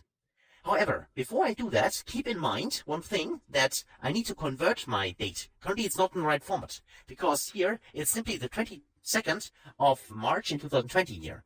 However, I need to have my date in this format. So 2020-03-1, right? So in our case, that will mean 2020-03-22, right? Or 2020-02-01. That's what I need. So the date itself here, like that won't work. So if I, for instance, say, I can show you it to you. So if I go to, in this case, add column, and say I want to invoke a function here. Okay, so far so good. I can name this whatever I like. So let's try it. And then I go to the function itself. It's currency conversion, which we've created. And then I can refer to a column. In this case, it's the date columm. And if I try to do that here, press on date here, click OK, you'll see that we get errors, right? Simply because that's not the right format. We need it in 2020-03-22. So let me actually remove this, and let's actually do the trick here. And here, of course, you can do some kind of transformations. You find that up here. But the easiest way, at least from my point of view, is simply go to column from examples. Because if you say, I'd like to create column from examples here, and then you simply, let's say, deselect this one, and this one, because the only column I need is the date column. And I can simply type in here, for instance, let's say 2020-03-22. Okay, that's what I want. And then I simply click on the next row here, and I say 2020-02-01. And now I go one more time down, and you can see here the flash fill works, and Power BI has spotted up exactly the kind of structure or the pattern which I specify here, and has done it exactly for all the other columns as well. Okay, works exactly what I need it. I press OK, and I have basically created here the custom column, which is the date. So the query date. Let's call it query date here, like that, and I got my original dates here in the right format. Okay, so I can keep my dates if I want to visualize something, but for the query itself, I need this query date. Okay, and now I can go to the invoke custom function one more time. And this time I say, this is now the, let's say this is my currency. So let's say the exchange rate, like that. And then I can use a function here. We only have currency conversion. You can tick it here. And then, of course, for the date, now we go with the query date, exactly which is currently selected, because this should work, because this is in the right format, right? So I can press OK. And you can see information is required about data privacy. You might have experienced this before. So you can simply click OK or continue. And in this case, either you want to specify something, or you simply say ignore privacy levels. I'll do the ignore privacy levels because I don't have any issues here. And simply click on save. And then you see that basically we got our exchange rates here. No errors, but we got complete tables. So why do we get complete tables? If you click on the table, you can see that I got, of course, now all the values, right? So I got all the values. So not only the Canadian dollar, which I have here, but I also get, of course, all the other kind of currencies here for this specific date, like the 22nd of March in 2020. And the same is true for all the other entries, right? So for instance, here in Nintendo in GDP, so basically British pound here, I got my data here for the query date. But what I need basically is only one specific column, right? So I only need the British pound column, which is, I can't see it running here, but it should be somewhere there, right? That's what I need. So I need the specific column, but only one column on them. So what we do, if I go in here and expand the tables now, I can first deselect the user prefixes headers, and let's actually use name and values here, that's fine, and click OK. And what you get is, you get now, for the cat entry here, of course, you get now multiple rows back, right? You can see here. Now for the cat, the Xbox one, and the 22nd, now I get what was here, the exchange rate for the cat, exactly what I need, this first column here, or the first row here, which is 1.52 and so on. But I also get, of course, the cat to, in this case, I think it's the Hong Kong dollar, I'm not sure, and all the other kinds of exchange rates here. That's not what I need. I only need actually the cat to the cat, right, on the 22nd. And for instance, on the next value here, I get US dollars here on the 1st of February. Of course, I don't need all the other currencies. I only need the US dollar currency for the conversion, right? I only need one exchange rate. So here, what I did was I simply used, in this case, a custom column. And within this custom column, this is simply check. Simply call it check here. And all I did was basically I said here, this check that in this case, our currency, which we have here, double click on the currency, is equal to, in this case, the name here, right? Which is the name column. And that's no syntax errors because this returns a true and false. So if, for instance, here we have cat, we want to convert Canadian dollars into euros, and we also have the exchange rate for cat here from the name, then we want to keep the value. Otherwise, for instance, if we have cat in here, but we have the Hong Kong dollar exchange rate, that's not what we need. So we want to return a false here, basically, right? And I can click OK to do that. And now you can see I got true and a lot of falses, okay? Because always on the same day, only one value is true and the other ones are false, right? So then I can simply filter it data now. I can simply click on here and say, I only want to keep my true values. So click on true here, click OK. And now I can see I got my original data back, but now I only get the specific exchange rate here, as you can see here, for the Canadian dollar, the exchange rate on the 22nd of March was exactly 1.52. And from the US dollar on the 1st of February, the exchange rate was 110.52 and so on, right? So because I filtered to the true values, now I only got one exchange rate and the right exchange rate for the specific currency I have in here, okay? And now, of course, you can do a little bit of cleaning up, right? Of course, you can now filter or sort, basically, can remove the check now if I like to do that, remove the check, and I can also use this one and this one. We don't need that anymore. Right click on that, also remove if you like to do that, and only keep a specific values we want to keep here, right? So like that, for instance. Now, and it could be pretty easy because we can now do either a calculate column, or we could also create a DAX measure for that. But for instance, here we could also say, please create a custom column here one more time. And for this custom column, all I do is simply use my sales numbers here. And for the sales numbers, because I want to have it in euro, I simply divide it here by my value here, or exchange rate. Maybe we'd like to rename it first. Yes, I want to exit it. I want to double click on it and call this exchange rate. Exchange rate, like that. Exchange rate, like that, okay? And then I also like to put this into, let's see, because it's a decimal number, put in a decimal number here, okay? And the sales number, that's fine. And now I use my custom column here one more time and say this is now my sales in euro in my case. And I can simply say now for this custom here, this is my sales column. So actually I don't need to spell it here. I can also double click on it directly in here. And I divide it now by, not divided here, by my exchange rate, right? Double click on exchange rate and you can see no syntax errors. So that's fine. So basically we divide this column by the exchange rate column, the last one here, and we can click OK. And you can see that now I get my sales numbers here in euro, right? So these are the sales in euro. And also would like to change the text here and say this is maybe, in this case, a fixed decimal number like that, okay? So far so good.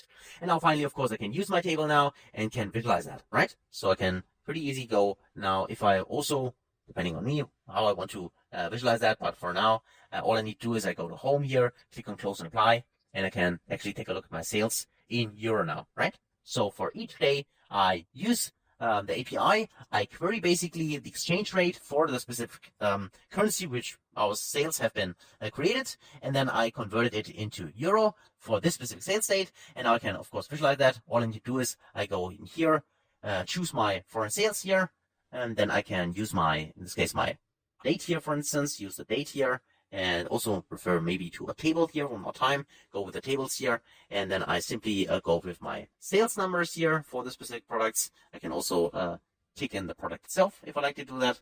And let me actually go in here like that and actually go rid of the, maybe, oh, we have the day, right? Keep the day, maybe right click on the date itself and show it as a continuous date here like that. And of course that allows us also to format this. Just a second here, go in here and say, I'd like to only have it maybe at this value in here. Okay.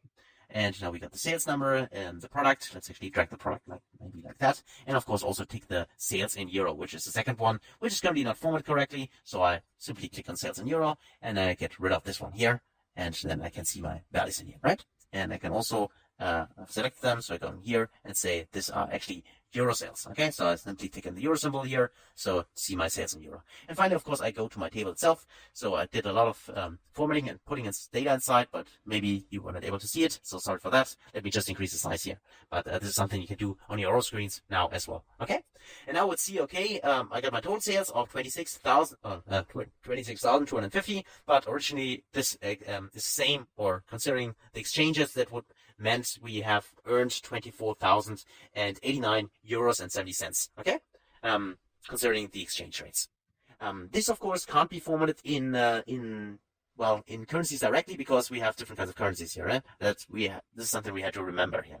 But yeah, that's it actually for this video and for the exchange rates. So hopefully this was helpful to you, because this is something, at least I think, that many companies experience, that you have sales, at least if you are an international company, in many different currencies, and you might like to have specific exchange rates. Maybe you have them in your own company. You don't use the ones which are publicly available. Could also be the case. But if you do, then you can use APIs like this one from the ECB or from your own national bank, as I said before, and then do this kind of querying and create a function from it, use a parameter, in this case our date parameter, and then query the right data or the right exchange rate for the specific date, and then get your data in your local currency, and then take a look at what your sales have been in your local native currency. Okay, so that's it for this video. Hopefully that was helpful. Hopefully you enjoyed it, and hopefully you will follow along. As always, thanks so much for watching, and I can't wait to see you in the next video. Until then, best guys.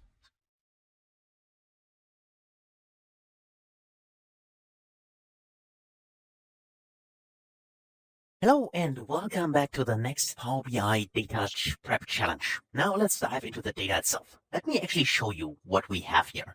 This is basically the data we have, right? That's what it looks like. And of course, later on you can use your own data as well, but the main point here, how we can fix this, is the same. We got a CSV file here, which got two different columns here, column 1 and column 2. And then we got product detail, in this case, the best energy drink, then an ID, a name, and a kind. What kind of data is it? In this case, it's food and beverages, right? And then we got the next product detail, an ID, a name, and a kind, and so on. So basically, we got entries which belong together, which are these 4, right? And then for the next, these 4, and for the next, these 4, and so on. And the challenging here is how can we pivot this data in Power BI? And let me actually show you the main issue, because it's something you might have experienced yourself in the past, because it's a common issue, and probably most of the time the people don't know how to solve it. And now you will learn how to solve it, in case you don't know it already. So let's actually dive into that. Let's go to get data. In this case, not Excel, because it's a CSV file. Keep that in mind. Go to get data here, and then you can either go to more here and select it, or you go to text CSV here directly. Click on it, and then you can simply select challenge number 8, solving pivoting data issues. So I click on open, and let's take a look what the data looks like, exactly the same way as we had before. You can see here the file origin here, at the delimiter is a comma. Power BI has spotted this automatically for us and has created those 2 columns. We got column 1, column 2, and we got product detail, the best energy drink, an ID, a name, a kind, and so on. Exactly what we would expect. So we can go to transform data, and let's actually take a look at it, right? So that's the data itself. Okay. So what can we do?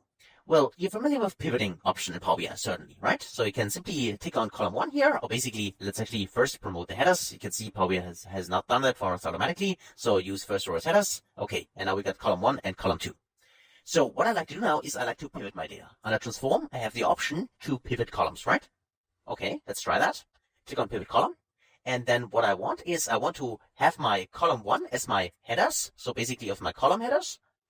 And my column 2 should contain the data, right? So values come from column 2. So far, so good. And let's actually try that. Let's click OK. And then this is the output we get. Maybe you have seen something like that in the past. Well, what happens is, as you can see here, little small, it is list.count. So what it does is basically it counts the entries in the data set. That's why it returns 5 here for those, because we got 5 entries. in this case. So let me actually remove it, and let's try it a different way. So if you highlight column 1 again and go to pivot column one more time, so tick it here, we can see that we have the advanced options. We have not taken a look at that, so let's actually tick this, and you can see that the aggregation value by default is count. Okay, let's try that. So instead of counting, we'd like to see the values, so the actual values, right? So if I have my column product detail, I'd like to see the best energy drink, or the best fruit, or the best smartphone, and so on. So all the entries with product detail, I like to see them in one column, right? So let's actually say don't aggregate. Let's try that. Click OK. And then we get a lot of errors, right? This is something you might have seen in the past as well. And then the question arises from a lot of people, now, why is it actually giving me an error, and what can I do to fix it? So let's actually dive into that. So let's actually remove the pivoting column one more time. And the reason why it returns an error is simply because Power BI here has only two columns, right? The column 1 and column 2. And if you like to pivot the data, so using the column 1 as the column headers and the actual data in column 2 itself as the row entries, we also need some kind of helper column, a reference column if you want. And we don't have it because we only have two columns in here. So the easiest way to create this helper column is if we go to add column here and say we'd like to add an index column, for instance, right? So simply click on index column. You can also specify here, by the way, where you want to start from 0, from 1, or a custom, but it doesn't matter. You only need a helper column. Okay, now we get our helper column already. Let's try that with the helper column, okay? So go to column 1, tick it one more time, and then actually go to transform here, and let's say we like to pivot the column, and let's see whether we get now the correct result. So I like to use column 1 as my headers, create new columns, and use the values from column 2, that's also fine. And under advanced options, of course, we need to make sure that we do not count it. We simply say we don't aggregate it, okay? Don't aggregate, and then if you go to OK, yeah, well, we got now the data itself. That's correct. For instance, product detail, we can see the best energy drink, the best fruit, the best smartphone, and so on. So that works. However, as you can see here, the issue is we got a lot of 0 entries, right? So null, null, null. And also, we can't simply filter it. I can't simply say deselect the null in here, because if you take a look at your data, well, the best energy drink is here, but the ID for the best energy drink is in another row here, right? So here, the first part, so the first data entry, consists now here of 4 different rows. Like here, the 0, then the IDs in the second, the name itself in the third, and the kind is in the fourth column, okay? That is why that doesn't work for us. Okay, so let me actually go remove the pivot one more time. So, okay, and let's actually fix this. Well, the reason why we got this in 4 different rows is simply because the index here is 0, 1, 2, 3, and so on. So it's always a new entry for a new line. However, what we need is basically we need to have the same index for all entries here which belong together. So in this case, always 4 entries, right? So detail, ID, name, and kind is the first entry. Then detail, ID, name, and kind is the second entry. Detail, ID, name, and kind is the third entry, and so on. So we need to have the same number here instead of 0, 1, 2, 3, and so on. And in order to do that, we can simply use an add column here, and we can either use a custom column, but we could also, for instance, do here a conditional column, and we have not used it in this course so far, so I can simply tick on conditional column here, and then I can simply say, this is my index helper, or let's say helper column, call it simply helper, okay? And now we can simply say if, and now I can specify a column name, in this case is the column 1, and now I simply put in product detail. Product detail, in my case, for this data, because product detail always is the first entry for a new product, okay? That's basically the keyword, if you like. So in this case, in row number 5, product detail, that's the next entry. And product 9, detail is the next entry, and so on. That is why I simply check for column 1, is this product detail. So this is the first entry of the data we want to, put together. And then, in this case, I'd like to see the output, and the output is simply the index column. So here I can simply refer to select the column here, and say I'd like to see my index column here. Otherwise, if that is not the case, I can specify an else here, and I simply put in a null value. And if I click OK now, you can see exactly what I get. I get a 0 here for the energy drink. I get a 4 here for the next, which is the product detail for best fruit. The 8 here for the best smartphone, and so on, right? And this is something you're familiar with probably, because here it's pretty easy. We got a 0 and then nulls, and we have the option in Power BI, if we go to transform here, simply use a fill up or fill down operation, right? And in this case, I can simply type in fill down here, and we can see that now we got 0 entries for the first entry, 4 entries for the second, 8 entries for the next one, and so on. And as I said before, the number itself doesn't matter. It doesn't matter which number, but they need to have the same number if they belong together. That's the main point. Okay? And now if I right click on index here and say I'd like to remove it, because we do not need to index have any more, only need the helper column. Okay, and now we can try our whole game one more time. So select by column 1. I say I'd like to pivot this column here. This should be the headers. The values come from column number 2. And of course, in the advanced option, one more time, I say I don't want to aggregate it. I simply say don't aggregate, and then I click OK. And now this is exactly what we want, right? So now we got our helper here, and we got the product details, as well as the ID, the name, and the kind. So now they're all in the same row. So basically now they belong together, okay? And as you can also see it, I just want to mention here, now Big Pump for the energy drink, or a Pineapple, or iPixel, or a Big Game Theory, or Mix Up. These are simply a mixture of names, right? Because I do not want to, say that the best energy drink is something, or the best fruit is something. That's totally up to you, of course, right? But that's just as an information here. And now I can simply get rid of the helper column, remove it, and you can see that is exactly the data we want, right? Now, this is the pivoted final data, exactly the structure we want to have. So we started actually with this data like that, and we pivoted it now in the right format, and now we have it in this kind of format here. And of course, now we can visualize it in our reports if we like to do that, right? So I can simply go to Home here, click on Close and Apply to apply our changes, go to our Power BI file, report, just a second, until we load the data. Now it's inside the report here. You can see it here. And now, of course, we can simply visualize it, right? So you can go to the product detail, for instance. We can also take the name itself and also the kind, maybe. Let's leave the ID. We don't need it. And of course, now I can simply go to the report here. Also make this a little bit bigger here so you can see all of them. And then simply go inside and increase text size. This is just now that you see it better on your screens. The heavy lifting is already done, right? The heavy lifting was actually how can we pivot this or avoiding this pivoting issue error in case you have faced it in the past. Now you know how to deal with it, right? So actually increase this size maybe also a little bit like that, okay? And you can see that now we got exactly the data in the structure we want, right? Okay, so that's it. This was just an example, of course. Feel free to use it on your own data. But the main point really is if you will encounter this problem once in your Power BI visualization or data preparation, then you know exactly what's the issue and how you can fix it, okay? So that's it for this video. Thanks so much for watching. Hopefully that was interesting, and hopefully you can use this in your next Power BI challenges, okay? Thanks a lot, and I can't wait to see you in the next video. Until then, best guys.